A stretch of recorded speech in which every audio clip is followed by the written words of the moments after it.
All right, listen up. This isn't just another guide. This is a doctrinal brief. We're taking real-world combat principles and adopting them for the digital battlefield to forge an alpha-tier marksman. And that means you are not a player. You're an operator. We're building you from the ground up based on the hard-won lessons of real-world marksmen, specifically for the PUBG New State battleground. So I want you to forget everything you think you know. We're starting from zero. Everything, and I mean everything, starts right here in your head. We're talking about the absolute foundation of our approach, something called shadow work. This has nothing to do with quick reflexes. It's all about discipline and intelligence. If you only take one thing away today, let it be this. Your most powerful weapon isn't your rifle, it's your patience. Your value to the fire team comes from the data you gather long before the enemy even has a clue you're there. We operate from the shadows to observe. So how does this actually work in practice? Well, it's a three-step process. First, you identify. You get a complete picture of the threat. How many are there? What formation are they in? Where are they headed? Second, you transmit. You feed that intel to your team because they can't act on what they don't know. And only then, after all that, you wait. You hold your position and you protect your greatest asset, the element of surprise. This way of thinking, it leads directly to the most critical and honestly, the hardest decision an operator has to make. It's never about if you can hit the shot. The real question is, should you? Think about it like this. The second you pull that trigger, you are trading your most valuable asset, your concealment, for a single kinetic action. Sure, that outcome might be a kill, but it could also be a miss that gives away everything. In an instant, the hunter becomes the hunted. And this, right here, this is the question that separates the amateurs from the operators. An amateur shoots at anything that moves. An operator knows that the decision to engage is a cold, calculated, strategic choice. So what's the right call?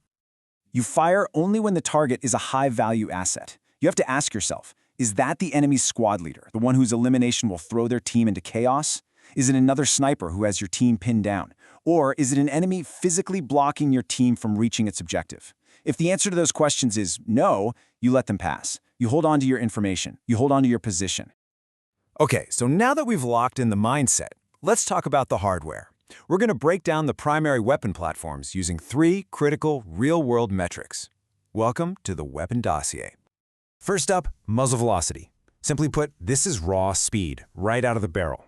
In a simulation like this, a higher muzzle velocity, or V0, is your best friend against a moving target. It means a flatter shot, less travel time, and a bigger margin for error. It's less guesswork and more certainty. Next, we have the ballistic coefficient, or BC. This one sounds a little technical, but it's really all about how efficiently the bullet cuts through the air.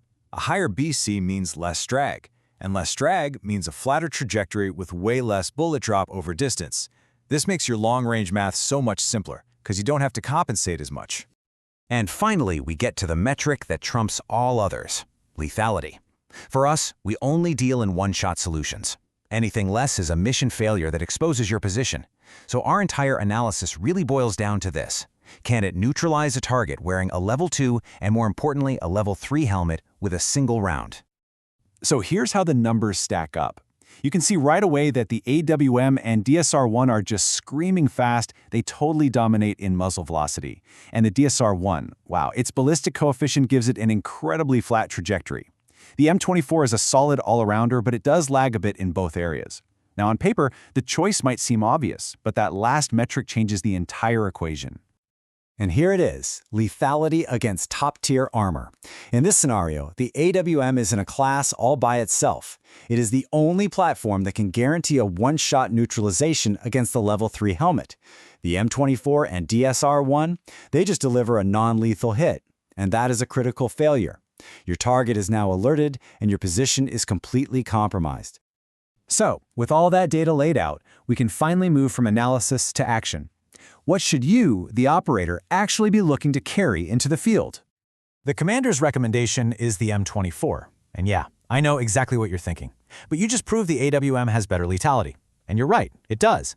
But Doctrine isn't built on rare exceptions, it's built on consistency. The AWM is so scarce, you can't build a strategy around a weapon you might never even find. The M24, on the other hand, is the workhorse. It gives you the absolute best balance of power, availability, and reliable performance. This is the foundation you build a win on. And here's exactly how you build it out. For your optic, you want the 6x scope. Trust me, the 8x is too restrictive. It just kills your situational awareness. The cheek pad is absolutely essential for stability. And the flash hider is non-negotiable. You have to minimize your visual signature. This is your baseline kit. I want you to master it. So there you have it. You've got the mindset of an operator. You have the foundational tool for the job.